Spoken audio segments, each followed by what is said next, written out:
Well, we'll move on now to maybe one of the bankers of the week, Big Bucks. Paddy, he's going to start odds on. He's around about 13 to 8 on, 7 to 4 on. Do you see him as one of the bankers of the week? Yeah, he's a certainty, basically.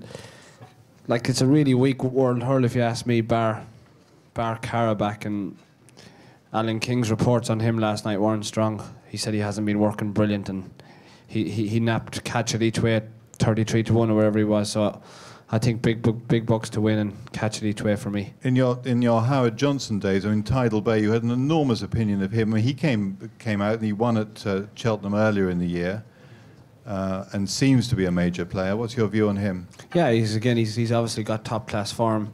He'd probably run into a place, but I couldn't see him winning. Okay, just going down the line, Gavin, do you see Big Bucks as unbeatable? Yeah, I think he's a certainty, absolute certainty. This is buying money as far as I'm concerned.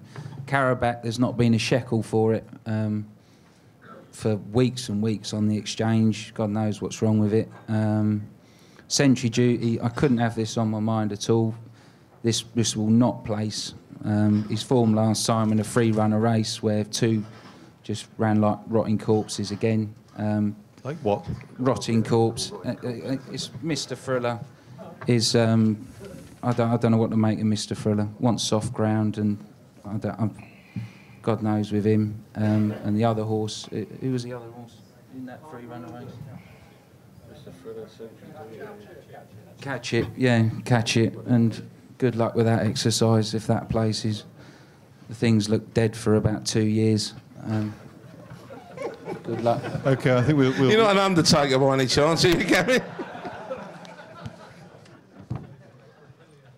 Andrew, one trend would be that Time for Rupert has run his best races at Cheltenham. How do you see him running?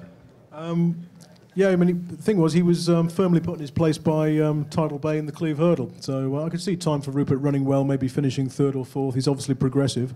But Tidal Bay's, won 5 of his 7 starts over hurdles, was 2nd in the other 2, including a neck defeat in the 2007 Ballymore. I think he's the only realistic alternative to Big Bucks. I think, you can back it each way, or you can just back Tidal Bay to win and have a saver forecast on Big Bucks to beat it. Trust him and put it all in again. Yeah, I think at the price, what is he, 8 to 1 or something like that. I think that's fair enough in the, in the context of this race. Big Bucks aside. And the couch, do you see Big Bucks as the good thing of the day? Yeah, well, I think it's a good thing of the festival. I have all the 4 odds on shots. I think he's the most solid. I just think he's bomb-proof. When he won at Newbury and he beat Carabach, I was there that day with the owner, Andy, and he 80'd the ground, Big Bucks. He's a really, he's a fast ground animal. He's got a turn of foot. He beat Punchestown's last year. He also won the Cleve Hurdle last year. And Power Station was beaten 5th. The Stayers Hurdle's got a great record over the years of horses coming back and winning it, haven't he? Galmoy, Ingles Drever, of course, Paddy. You go back Barracuda. The same horses win it year in, year out. And I think they have a very, very poor lot. I'll come up with a crafty and cunning plan this year for Cousin Vinny. I thought, here's an horse who's won the bumper, outpaced in the Supreme. Absolutely, he doesn't like chasing. Not Big Bucks. I like Big Bucks. I remember him come back, from chasing to hurdling. But apparently the horse has turned into a right rogue at home. He doesn't like chasing. He doesn't like hurdling now. He'll be running in the Lincoln shortly, I pretty imagine, or in the boat race. So, or the Welsh National. Or the Welsh National, if Gavin has his way, yeah.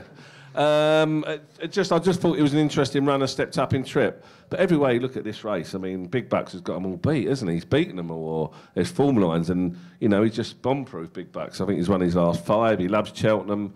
He is absolutely bomb-proof for me. Out of all the odds-on shots, I think, to put it to Gavin, he should be a 3s-on shot. I think he's an absolute certainty. I'd actually back this horse to have a chance in the Champion Hurdle. I don't know what Paddy thinks. I think he travels so well and he jumps so well. I think he'd have a chance in that. He's got so much natural speed, and of course he stays so well.